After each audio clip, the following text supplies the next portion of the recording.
Believe in yourself. Have faith in your abilities. Without a humble but reasonable confidence in your own powers, you cannot be successful or happy. But with sound self-confidence, you can succeed. A sense of inferiority and inadequacy interferes with the attainment of your hopes, but self-confidence leads to self-realization and successful achievement. It is appalling to realize the number of pathetic people who are hampered and made miserable by the malady called the inferiority complex. But you need not suffer from this trouble. When proper steps are taken, it can be overcome.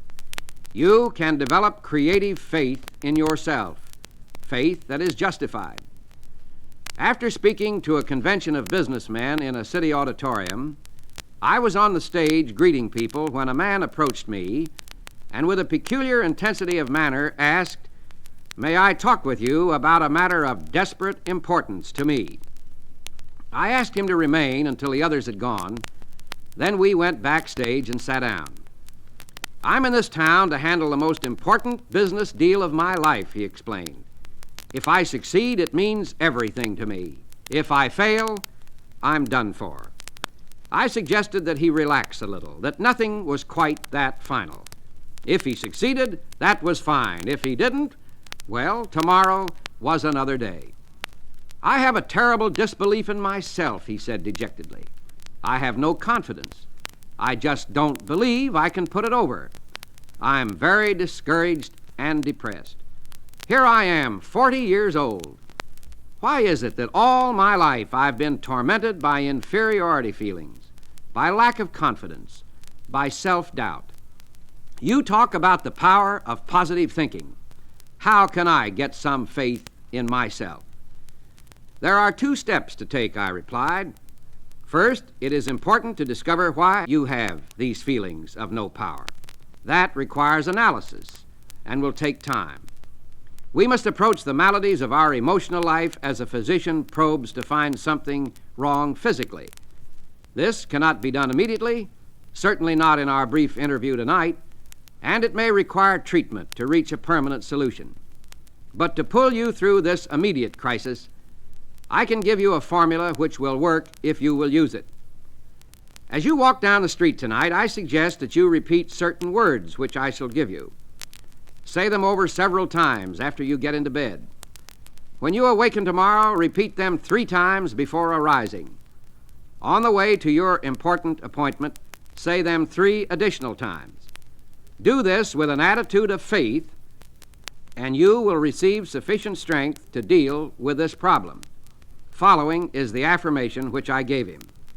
"I can do all things through Christ which strengtheneth me." I watched him square his shoulders and walk out into the night. He seemed a pathetic figure, and yet the way he carried himself as he disappeared showed that creative faith was already at work in his mind. Subsequently, he reported that this simple formula did wonders for him, and he added, "It seems incredible that a few words from the Bible, a positive point of view, could do so much for a person." There are various causes of inferiority feelings, and not a few stem from childhood. For example, an executive consulted me about a young man whom he wished to advance in his company. But he explained he cannot be trusted with important secret information, and I'm sorry, for otherwise I would make him my administrative assistant. He has all the other necessary qualifications, but he talks too much, and without meaning to do so, divulges matters of a private and important nature. Upon analysis, I found that this young man talked too much simply because of an inferiority feeling.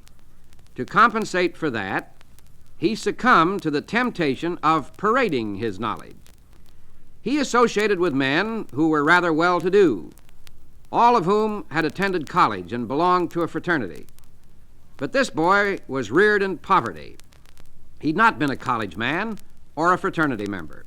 Thus, he felt himself inferior to his associates in education and in social background.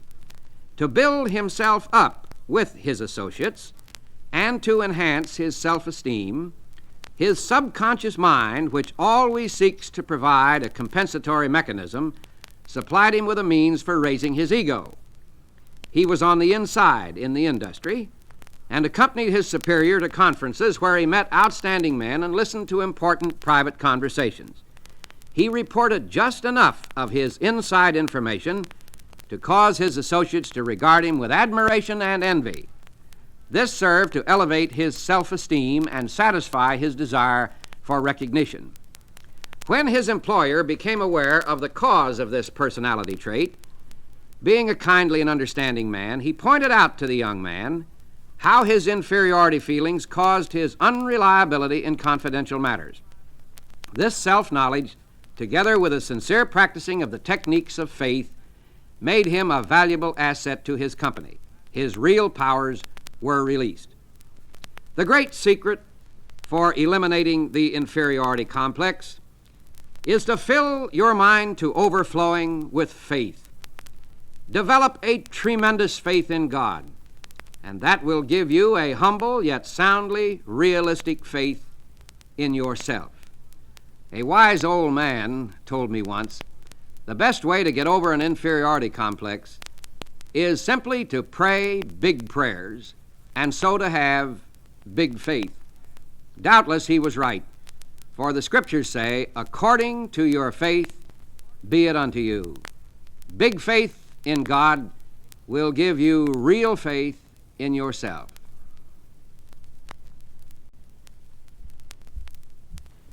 We build up feelings of insecurity or security by how we think.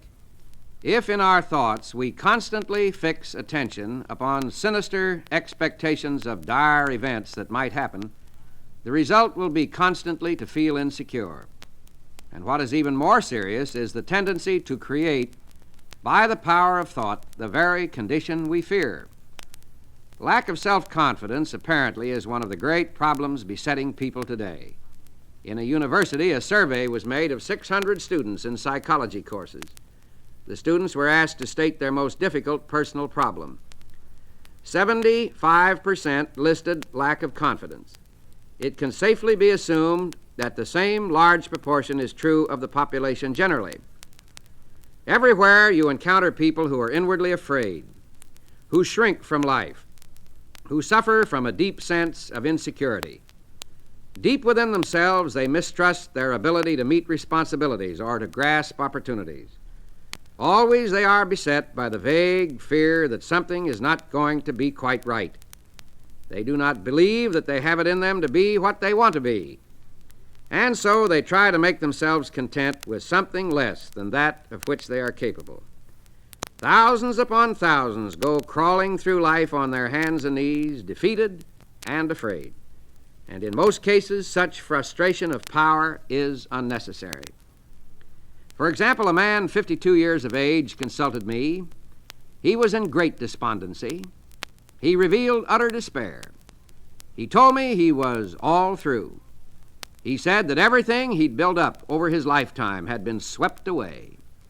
Everything? I asked. Everything, he repeated. He was through, he reiterated. I have nothing left at all. Everything is gone. There is no hope. And I'm too old to start all over again. I've lost all faith. Naturally, I felt sympathetic toward him, but it was evident that his chief trouble was the fact that dark shadows of hopelessness had entered his mind and discolored his outlook, distorting it. Behind this twisted thinking, his true powers had retreated, leaving him without force. So I said, suppose we take a piece of paper and write down the values you have left. There's no use, he sighed. I haven't a single thing left. I thought I told you that. Well, I said, let's just see anyway. Then I asked him, is your wife still with you? Why, yes, of course, and she is wonderful. We've been married for 30 years. She would never leave me no matter how bad things are. All right, let's put that down. Your wife is still with you, and she will never leave you no matter what happens. Have you any children? Yes, he replied, I have 3, and they are certainly wonderful. I've been touched by the way they've come to me and said, Dad, we love you, and we'll stand by you. Well, then I said, that's number 2.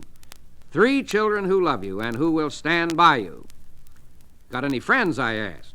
Yes, he said, I really have some fine friends, and I must admit they've been pretty nice. They've come around and they've said they would like to help me, but they can't do anything.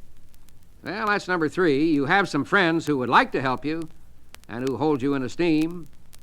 How about your integrity? Have you done anything wrong? My integrity's all right, he replied. I've always tried to do the right thing, and my conscience is clear.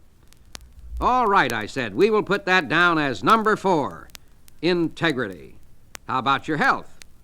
My health is all right, he answered. I guess I'm in pretty good shape physically. So let's put that down as number 5, good physical health. How about the United States? Do you think it's still a land of opportunity? Oh, yes, he says, there's real opportunity here for everyone. Well, then that's number 6. You live in the United States, land of opportunity. Then I asked, how about your religious faith?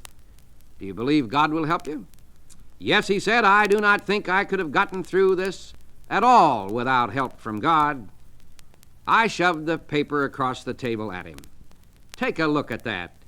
I guess you have quite a total of assets, more than you thought. I thought you told me everything had been swept away. He grinned ashamedly. I guess I didn't think of those things. I never thought of it that way. Perhaps things aren't so bad at that, he said pensively. Maybe I can start all over again if I can only get some confidence. Well, he got it, and he did start all over again. But he did so only when he changed his viewpoint, his mental attitude. Faith swept away his doubts, and more than enough power to overcome all his difficulties emerged from within him. This incident illustrates a profound truth, which is expressed in an important statement by the famous psychiatrist Dr. Karl Menninger. He said, attitudes are more important than facts. Any fact facing us, however difficult, even seemingly hopeless, is not nearly so important as our attitude toward that fact. How you think about a fact may defeat you before you do anything about it. On the other hand, a confident and optimistic thought pattern can modify or overcome the fact altogether. It's how you look at it that makes all of the difference in the world. One of the most powerful concepts in confident living is the thought that God is actually with you, helping you, and releasing your powers. Think about that always when you think about your difficulty. And the new way that you think about your difficulties will give you a happy and successful outcome.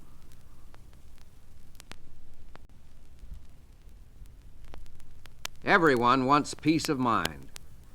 A primary method for filling your thoughts with peace is to practice emptying the mind of peace-disturbing factors. I should like to underscore the importance of a frequent mental catharsis. I recommend a mind emptying at least twice every day, more often if necessary. Definitely practice emptying your mind of fears, hates, insecurities, regrets, and guilt feelings. The mere fact that you consciously make this effort to empty your mind tends to give relief. I conducted a religious service on board the steamship Lurleen on a recent voyage to Honolulu. In the course of my talk, I suggested that people who were carrying worries in their minds might go to the stern of the vessel and, in imagination, take each anxious thought out of the mind, drop it overboard, and watch it disappear in the wake of the ship. It seems an almost childlike suggestion, but a man came to me later and said, I did as you suggested, and am amazed at the relief it has given me. During this voyage, he said, every evening at sunset, I'm going to drop all my worries overboard until I begin to develop the psychology of casting them entirely out of my consciousness. Every day I shall watch them disappear in the great ocean of time. Doesn't the Bible say something about forgetting those things that are behind The man to whom this suggestion appealed is not an impractical sentimentalist. On the contrary, he is a person of extraordinary mental stature, an outstanding leader in his field. Of course, emptying the mind is not enough. When the mind is emptied, something is bound to enter. The mind cannot long remain a vacuum. You cannot go around permanently with an empty mind. It is necessary to refill the emptied mind, or the old unhappy thoughts which you have cast out will return to plague you. To prevent that happening, immediately start filling your mind with creative and healthy thoughts. Then, when the old fears and hates and worries that have haunted you for so long try to edge back in, they will in effect find a sign on the door of your mind reading, "Occupied." At intervals during the day, practice thinking a carefully selected series of peaceful thoughts. Let mental pictures of the most peaceful scenes you have ever witnessed pass across your mind, as, for example, some beautiful valley filled with the hush of evening time. Or recall the silvery light of the moon falling upon rippling waters. Or remember the sea washing gently upon soft shores of sand. Such peaceful thought images will work upon your mind as a healing medicine. Also practice the technique of suggestive articulation. That is, repeat audibly some peaceful words. Words have profound suggestive power, and there is healing in the very saying of them. Use such a word as tranquility. Repeat that word slowly several times. Tranquility is one of the most beautiful and melodic of all English words, and the mere saying of it tends to induce a tranquil state. Another healing word is serenity. Picturize serenity as you say it. Repeat it slowly and in the mood of which the word is a symbol. The words of the Bible have a particularly strong therapeutic value. Drop them into your mind, allowing them to dissolve in consciousness, and they will spread a healing balm throughout your thoughts. A group of businessmen were having a conference. One man was very much on edge. He was snappy, argumentative, high-strung. Everyone present knew him well and realized he was under nervous pressure. But finally, his irritating attitudes began to get on everybody's nerves. Presently, he opened his traveling bag, took out a big bottle of brackish-looking medicine, and poured himself a large dose. Asked about this medicine, he growled, "Oh, it's something for nerves. I feel like I'm going to break in pieces." This medicine was recommended, and I've swallowed several bottles of it, but I don't seem to get any better. The other men laughed. Then one said in a kindly manner, "Bill, I can give you some medicine for those nerves that will do you more good than that. I know, because it cured me, and I was worse off than you are." "What is this medicine?" snapped the other.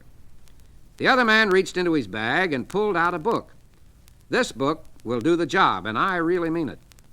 I suppose you think it's strange that I carry a Bible around in my bag, but I'm not ashamed of it. I've been carrying this Bible for the past 2 years, and I've marked places in it that help keep my mind at peace. It works for me, and I think it can do something for you, too." The others were listening with interest to this unusual speech. The nervous man had sunk low in his chair. Seeing that he was making an impression, the speaker continued, "I had a peculiar experience in a hotel one night which got me into the habit of reading the Bible. I was getting into a pretty tense state.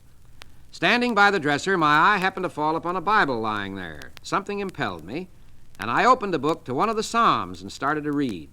I was interested, but certainly surprised at myself. Me reading the Bible. It was a laugh, but I kept on reading. Soon I came to the 23rd Psalm, to that line, 'He leadeth me beside the still waters.' I liked that. It sort of got me.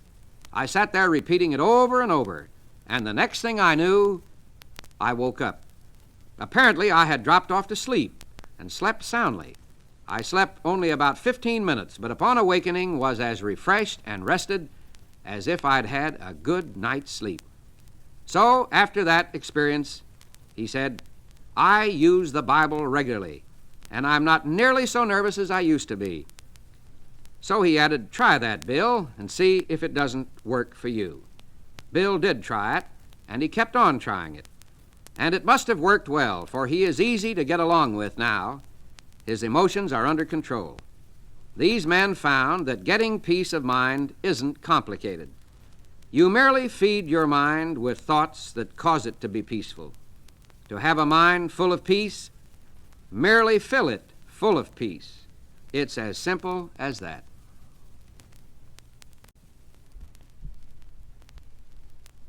In a business office, two men were having a serious conversation. One, heavily troubled by a business and personal crisis, sat dejectedly, a picture of despair. Together these men had explored the problem from every angle, but seemingly without result, which only served to deepen the troubled man's discouragement. "I guess no power on earth can save me," he sighed. The other reflected for a moment, then spoke rather diffidently. "I wouldn't look at it that way.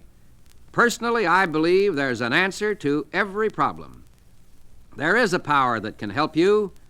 Then slowly he asked, "Why not try prayer power?" He learned practical prayer techniques, and in due course matters turned out satisfactorily. Not that he didn't have difficulties. In fact, he had rather a hard time of it, but ultimately he worked out of his trouble. Now he believes in prayer power so enthusiastically that I recently heard him say, "Every problem can be solved, and solved right, if you pray." A businessman with a creative and unique mind worked out a simple formula for solving his problems and overcoming his difficulties through prayer power. It is a curious formula, but I have practiced it and personally know that it works. The formula is this: prayerize, picturize, actualize. By prayerize, my friend meant a daily system of creative prayer. When a problem arose, he talked it over with God very simply and directly. Moreover, he did not talk with God as to some vast and far-off shadowy being, but conceived of God as being with him in his office, in his home, on the street, in his car, always nearby as a partner or as a close associate. This man prayerized his daily life. The second and third points in his formula go together. When either failure or success is picturized, it strongly tends to actualize in terms equivalent to the mental image pictured. To assure something worthwhile happening, first pray about it and test it according to God's will. Then print a picture of it on your mind as happening, holding the picture firmly in consciousness. Work hard and intelligently, thus doing your part. Practice believing and continue to hold the picturization firmly in your thoughts. You will be astonished at the strange ways in which the thing prayed about and pictured will actually come to pass. For example, a woman discovered that her husband was drifting from her. Theirs had been a happy marriage, but the wife had become preoccupied in social affairs, and the husband had become busy in his work. Before they knew it, the close old-time companionship was lost. One day, she discovered his interest in another woman. She lost her head and became hysterical. She consulted her minister, who adroitly turned the conversation to herself. She admitted being a careless homemaker and that she had also become self-centered, sharp-tongued, and nagging. She then confessed that she had never felt herself the equal of her husband. She had a profound sense of inferiority regarding him, feeling unable to maintain equality with him socially and intellectually. So she retreated into an antagonistic attitude that manifested itself in petulance and criticism. Accordingly, she became unattractive. The minister saw that the woman had more talent, ability, and charm than she was revealing. He suggested that she create an image or picture of herself as capable and as attractive. He gave her instructions in how to pray and how spiritually to picturize. He also advised her to hold a mental image of the restoration of the old-time companionship, to picture a restored harmony. She was to hold this picture with faith. About this time, her husband informed her that he wanted a divorce. She had conquered herself to the extent of being able to receive this request with calmness. She simply replied that she was willing if he wanted it. but suggested a deferral of the decision for 90 days on the ground that divorce is so final.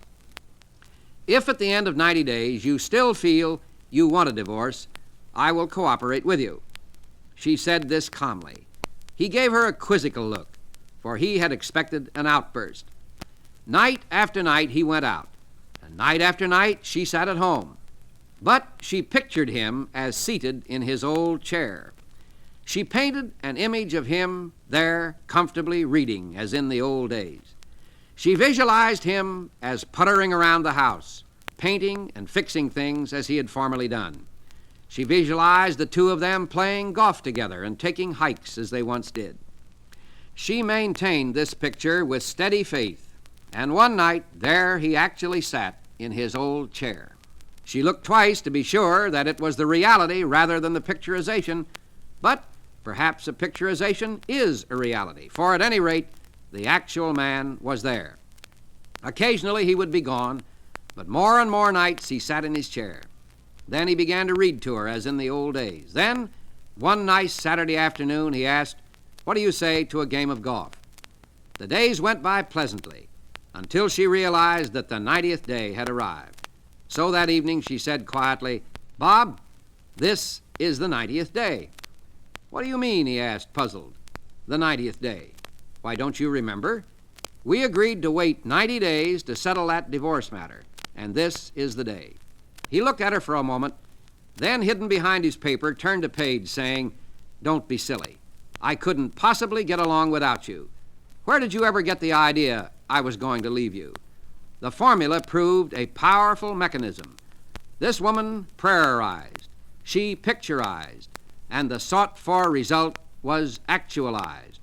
Prayer power scientifically solved her problem, and his as well.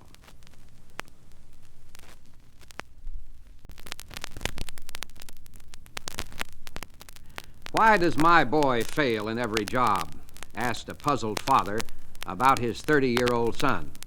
It was indeed difficult to understand the failure of this young man, for seemingly he had everything. Nevertheless, he had a tragic flair for failure. Everything he touched went wrong. He tried hard enough, yet somehow missed success. Presently, he found a simple but effective answer. Practicing this newfound secret, he lost the flair for failure. His personality began to focus, his powers to fuse. "You amaze me," I commented. "A few years ago, you were failing at everything. Now you've worked up an original idea into a fine business. You're a leader in your community. Please explain this remarkable change." "Really, it was quite simple," he replied. "I merely learned the magic of believing. I discovered that if you expect the worst, you're likely to get the worst. And if you expect the best, you're likely to get the best. It all happened through actually practicing a verse from the Bible. If thou canst believe, all things are possible to him that believeth." In a flash of insight, I realized that the key I had missed was that my mind was not trained to believe, to have faith in either God or myself. I practiced your outlined techniques of faith. I trained myself to think positively. He smiled and said, "God and I struck up a partnership." Then things began to change almost at once. I cultivated the habit of expecting the best, not the worst, and that is the way my affairs have turned out lately. I guess it's a kind of miracle, he concluded. But it wasn't miraculous at all.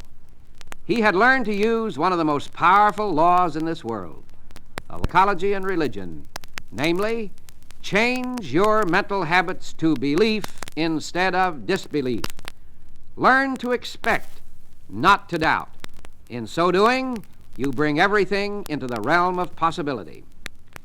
William James, the famous psychologist, said, "Our belief at the beginning of a doubtful undertaking is the one thing that ensures the successful outcome of your venture." To learn to believe is of primary importance.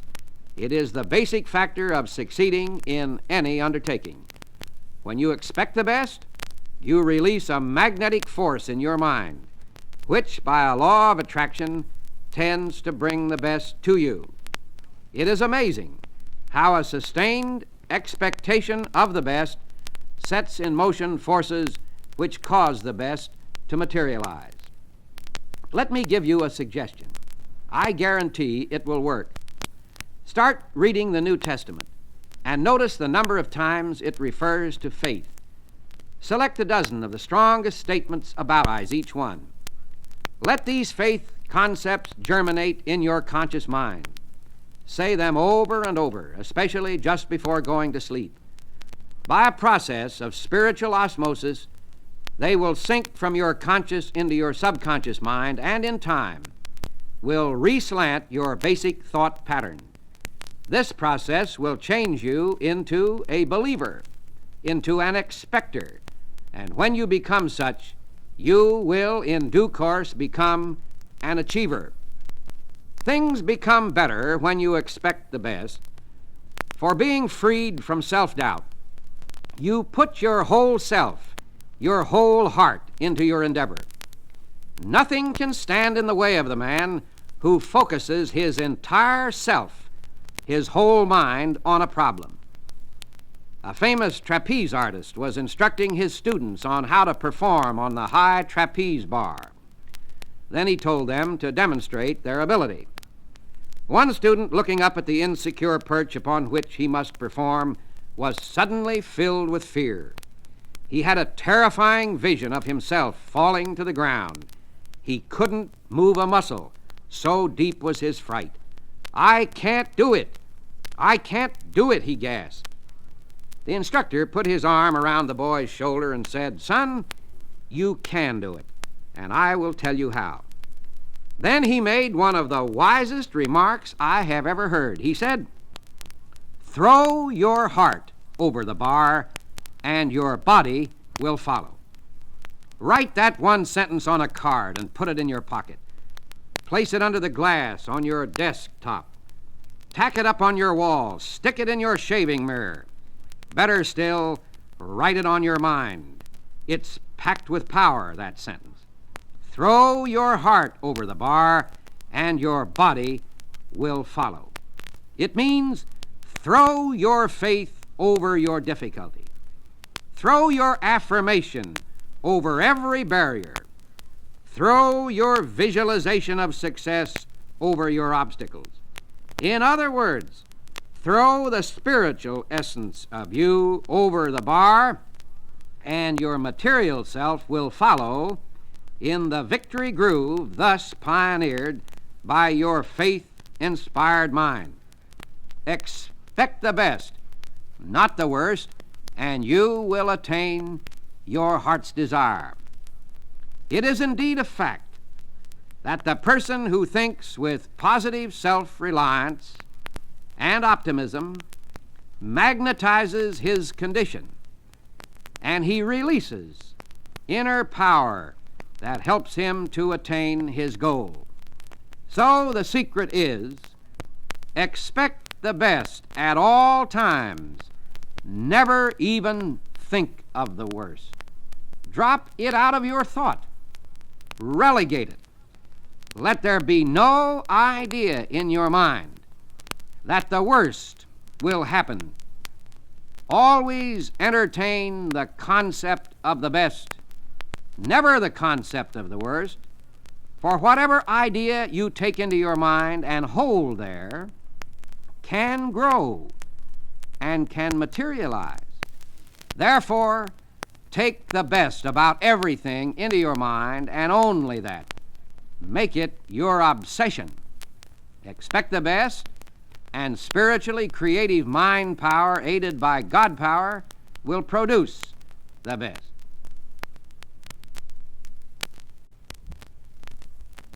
You do not need to be a victim of worry. Worry is one of the most unhealthy and destructive of all mental habits. You were not born with the worry habit, you acquired it. And because we can change any habit and any acquired attitude, you can cast worry from your mind. Why should we take the worry problem seriously? The reason is clearly stated by Dr. Smiley Blanton, eminent psychiatrist, who says, "Anxiety is the great modern plague." A famous psychologist asserts that fear is the most disintegrating enemy of human personality. And a prominent physician declares, "Worry is the most subtle and destructive of all human diseases." Another physician tells us that thousands of people are ill because of what he calls dammed up anxiety. These sufferers have been unable to expel their anxieties, which have turned inward on the personality, causing many forms of ill health. The destructive quality of worry is indicated by the fact that the word itself is derived from an old Anglo-Saxon word meaning to choke. If someone were to put his fingers around your throat and press hard, cutting off the flow of vital power, it would be a dramatic demonstration of what you do to yourself by long-held and habitual worry. What then is a practical procedure which will help to eliminate abnormal worry from your experience? Practice the process of mind drainage. This should be done preferably before retiring at night to avoid the retention by the consciousness of worries while you sleep. During sleep, thoughts tend to sink more deeply into the subconscious. The last 5 minutes before going to sleep are of extraordinary importance, for in that brief period, the mind is most receptive to suggestion. It tends to absorb the last ideas that are entertained in waking consciousness. This process of mind drainage is important in overcoming worry, for fear thoughts, unless drained off, can clog the mind and impede the flow of mental and spiritual power. But such thoughts can be emptied from the mind and will not accumulate if they are eliminated daily. To drain them, utilize a process of creative imagination. Conceive of yourself as actually emptying your mind of all anxiety and fear. Picture all worry thoughts as flowing out of you as you would let water flow from a basin by removing the stopper. Repeat the following affirmation during this visualization. With God's help, I am now draining my mind of all anxiety and fear. This procedure may be further strengthened by imaginatively thinking of yourself as reaching into your mind and one by one removing your worries. A small child possesses an imaginative skill superior to that of adults. A child, for example, responds to the game of kissing away a hurt or throwing away a fear. This simple process works for the child because in his mind he believes that that is actually the end of it. Therefore, hold an image of yourself as delivered from worry, and the drainage process will in time eliminate abnormal fear from your thoughts. Then, upon draining the mind, practice refilling it with thoughts of faith, hope, courage, expectancy.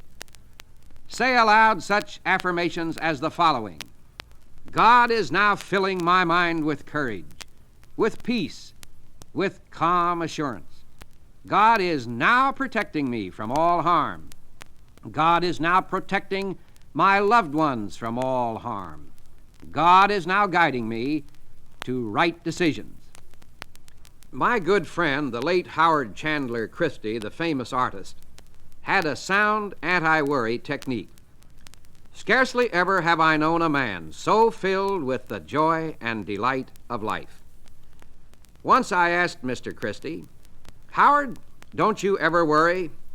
He laughed one of those big laughs of his. "No, not on your life. I don't believe in it." "Well," I commented, "that is certainly a simple reason for not worrying. In fact, it almost seems too simple. You just don't believe in it, therefore you don't worry." "But haven't you ever worried?" I asked.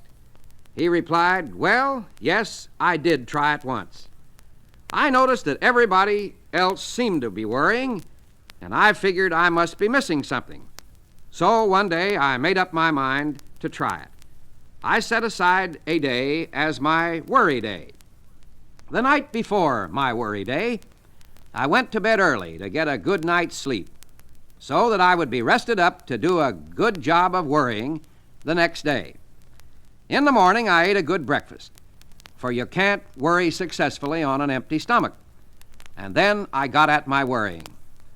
Well, I tried my best to worry until along about noon, but it just didn't make sense, so I gave it up. But I insisted. You must have some other method for overcoming worry. He did indeed, and it is perhaps the best method of all. Every morning, he said, I spend 15 minutes filling my mind full of God. When your mind is full of God, there is no room for worry. Having filled my mind full of God, then I have the time of my life all day long.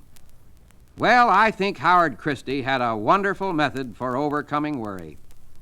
So spend 15 minutes daily filling your mind full of God.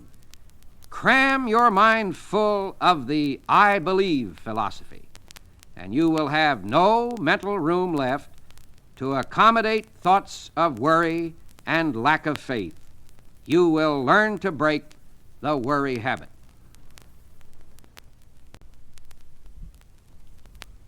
One of the most important and powerful facts is expressed in the following statement by William James, who was one of the wisest men America has produced. The greatest discovery of my generation, he said, is that human beings can alter their lives by altering their attitudes of mind. You can think your way to failure, and you can think your way to success. You can think your way to unhappiness. You can also think your way to happiness. The world in which you live is not primarily determined by outward conditions, but by the thoughts that habitually occupy your mind. Remember the wise words of Marcus Aurelius, who said, "A man's life is what his thoughts make of it." Ralph Waldo Emerson declared, "A man is what he thinks about all day long."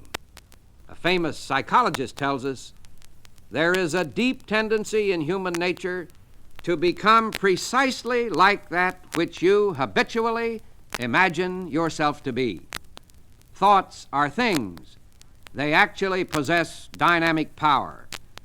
Think positively, and you will set in motion positive forces which will bring positive results.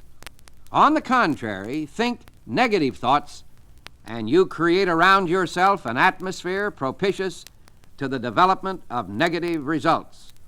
To change your circumstances, think positively.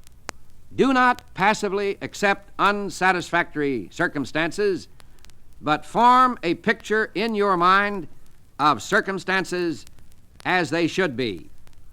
That is an astonishing law of prosperity and success. Let me tell you about a husband and wife, longtime friends of mine. For years, Jim, the husband, worked hard until finally he was in line for the presidency of his firm. There was no apparent reason why his ambition should not be realized, for by ability and experience he was qualified. However, when the appointment of a new president was made, he was bypassed. A man was brought in from the outside to fill the post. I arrived in his city just after the blow had fallen.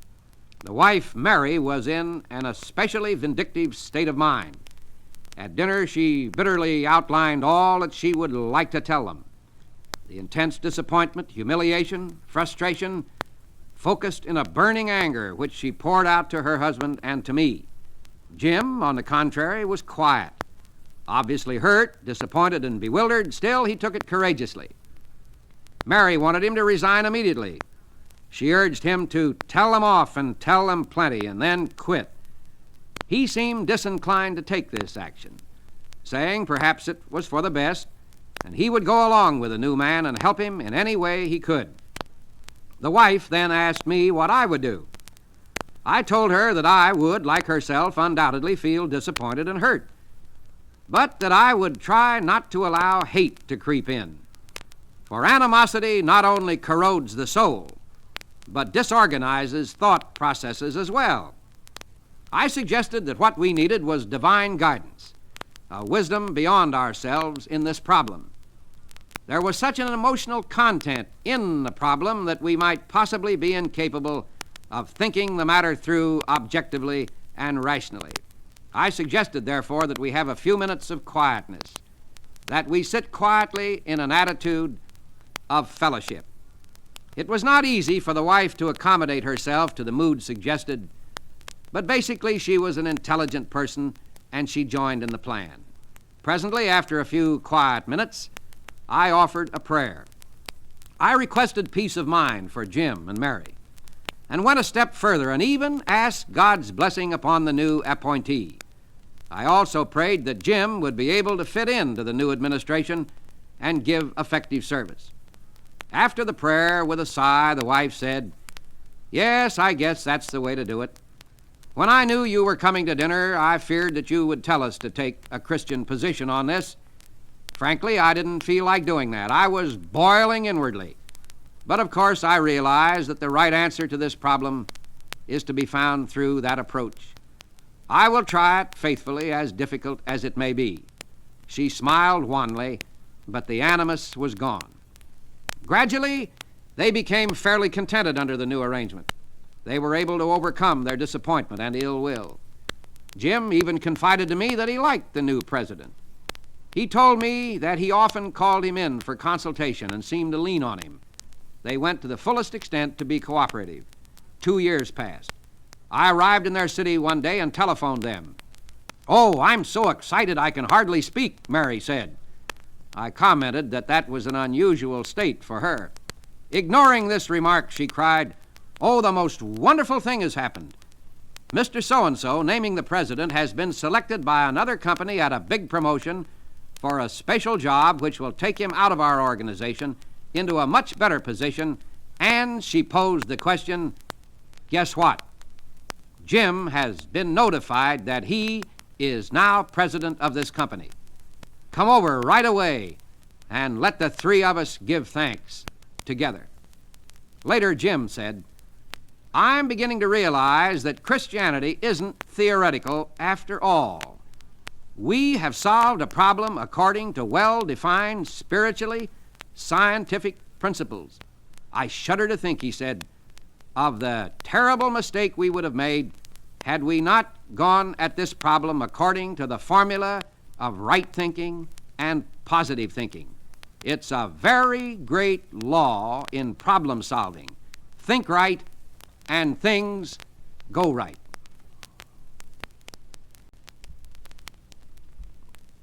To reduce tension, practice the easy-does-it attitude.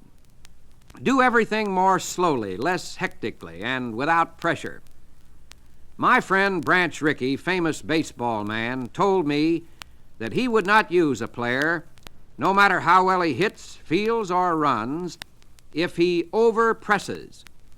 To be a successful big league baseball player, there must be a flow of easy power through every action. The most effective way to hit a ball is by the easy method, where all the muscles are flexible and operating in correlated power. Try to kill the ball and you will slice it or maybe miss altogether. That is true in golf, in baseball, in every sport, and it's the same in all success. Analyze people who are really efficient, and they always seem to do things easily with a minimum of effort. In so doing, they release maximum power. One of my friends, a famous businessman who handles important affairs and varied interests, always seems at ease. I inquired the secret of his obviously easy power. "Oh, it isn't much of a secret," he said. "I just try to keep myself in tune with God, that's all. Every morning after breakfast," he explained, "my wife and I go into the living room for a period of quietness. One of us reads aloud some inspirational piece. Following that, we sit quietly, each praying or meditating according to his own manner. Then together we affirm the thought that God is now filling us with strength and quiet energy. This is a definite 15-minute ritual, and we never miss it. We couldn't get along without it. As a result, I always seem to feel that I have peace and energy. So said this efficient man who demonstrates easy power. Many people nowadays practice this or similar techniques for reducing tension. One February morning, I was rushing down the long veranda of a Florida hotel with a handful of mail just in from my office in New York. I'd come to Florida for a midwinter vacation, but hadn't seemed to get out of the routine of dealing with my mail the first thing in the morning. As I hurried by, headed for a couple of hours' work, a friend from Georgia who was sitting in a rocking chair with his hat partially over his eyes stopped me in my headlong rush and said in his slow and pleasant southern drawl, "Where you rushing for, Doctor? That's no way to do down here in the Florida sunshine. Come over and sit in one of these rocking chairs and help me practice one of the greatest of the arts." Mystified, I said, "Help you practice one of the greatest of the arts?" "Yes," he replied, "an art that's passing out. Not many people know how to do it anymore." "Well," I asked, "please tell me what it is." He explained, "I'm practicing the art of just sitting in the sun. Sit here and let the sun fall on your face. It's warm like, and it smells good. It makes you feel peaceful inside. Did you ever think about the sun?" he asked. "It never hurries, never gets excited. It just works slowly and makes no noise. Doesn't push any buzzers, doesn't answer any telephones. Just goes on a-shining. And the sun does more work in an instant than you and I could ever do in a lifetime. When I sit in the sun, it puts some rays into me that give me energy. That is, when I take time to sit in the sun. So throw that mail over in the corner," he said, "and sit down here with me." I did so, and when finally I went to my room and got at my mail, I finished it in no time at all. And there was a good part of the day left for vacation activities and for more sitting in the sun. The secret is to keep the mind quiet, avoiding all hectic reactions, and to practice peaceful thinking. The essence of the art is to keep the tempo down, to do your work on the basis of the most efficient conservation of energy. Get some plan for practicing relaxed power. One of the best such plans was suggested to me by Captain Eddie Rickenbacker. A busy man, he manages to handle his responsibilities in a manner indicating reserves of power. I was filming a program for television with him. The filming was delayed long beyond the time anticipated. I noted, however, that the captain showed no signs of agitation. He did not become nervous or anxious. He did not pace up and down, putting in frantic calls to his office. There were a couple of old rocking chairs there. He sat down in one rocker in a very relaxed manner. I commented on his lack of tension. "I know how busy you are," I said, "and I marvel at how you can be so imperturbable." Then I said, "Eddie, I know you have some technique for relaxing. Let me have it." He gave me a formula which he says he uses frequently, and I now use it myself, and it really works. It may be outlined as follows. First, collapse physically. Practice this several times a day. Let go every muscle in your body, getting your body into complete looseness. Form a mental picture of a huge burlap sack of potatoes. Then mentally cut the bag, allowing the potatoes to roll out. Think of yourself as the sack. What is more relaxed than an empty burlap sack?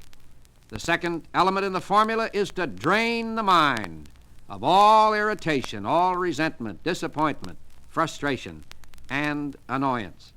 Third, think spiritually. Turn the mind at regular intervals to God. This keeps you in tune with God's harmony. It refills you with peace. This three-point program is an excellent method for relaxing and living on the basis of easy does it.